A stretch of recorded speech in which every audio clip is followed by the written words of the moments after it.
We're coming from the Amakhala Nature Reserve here in the Eastern Cape, where we are just about to release Ivory, a male cheetah, 5 years old, from Bloemfontein. He was hand-reared, but now he will be released into the wild. If Marcus just can pan and show you live visuals of that release. Gerard from Kuzuku Lodge, he's going to be releasing Ivory, and this is going to be the first time that he will be released into the wild. He's going to be situated in this boma, and then thereafter he'll be released into a bigger environment. He's just taking his first steps out. As you can see, he's been collared as well, and there's a bit of grub on the ground for him.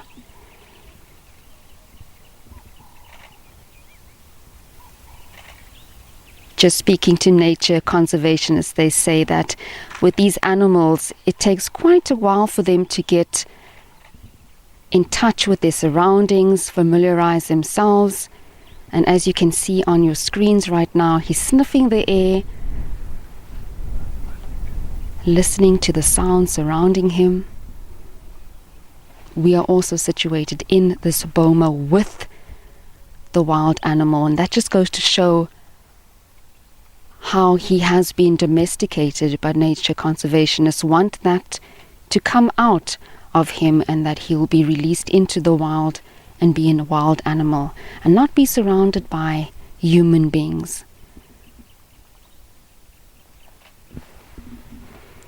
Marcus, I think we can just take a bit of a walk to your right hand side and just show the viewers back at home. As you can see, he's sniffing out the environment and also looking at us.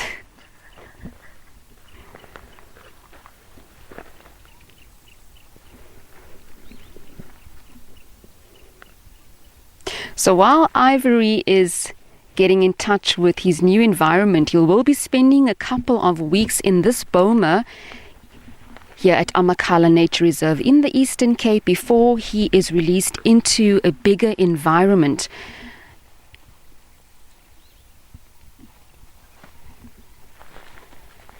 And thereafter he will learn to hunt by himself as well as fend for himself. Now I'm told that there are only 1,200 cheetahs in South Africa, 200 in the Kruger Park, 200 in the Eastern Cape,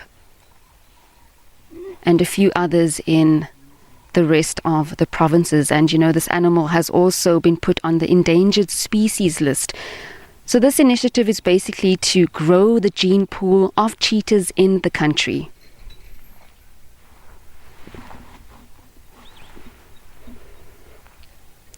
I'm just going to be chatting to some of the organizers of this initiative, Chantal, and she's from Aisha organization. Chantal, obviously this is a very special moment for you guys right now. I mean, he was hand-reared, he's used to humans, but Ivory's going to be released into the wild. How are you feeling right now? Well, it's a very, very special and really a very emotional day, because he is within our wilding and release program of Ashia and Kuzuko. He is the first cat to leave the wilding program. And you said before that he has to learn to hunt. That's not quite true. He is hunting. That's what we do. It's the step in between we do. That we bring them to Kuzuko, where our wilding sections are.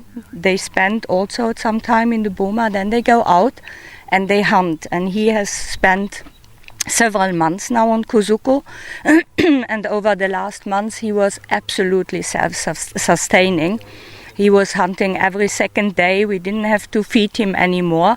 So why is he now here in the boma? It's because he has to lose his homing instincts. He has to get used to the sounds and smells of the new place.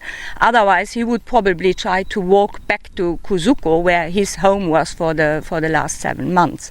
So now he will spend, as you explained before, he will spend some weeks in here, and then he will go out, and we are pretty sure that he will hunt immediately. Why do we see that there's a decline of cheetahs in other countries, whereas in South Africa, when we spoke off air, you said there's actually been an increase? Yeah, because it's the special thing they do in South Africa with the fenced reserve. Keep the animals in and humans out, so they don't get poached, they don't get killed by farmers, they don't get killed on the roads. They can bring up their offspring in a much safer area. So that's why this approach is working. And in terms of the decline of the species, the importance of the gene pool and swapping animals from different reserves, can you tell us more about that?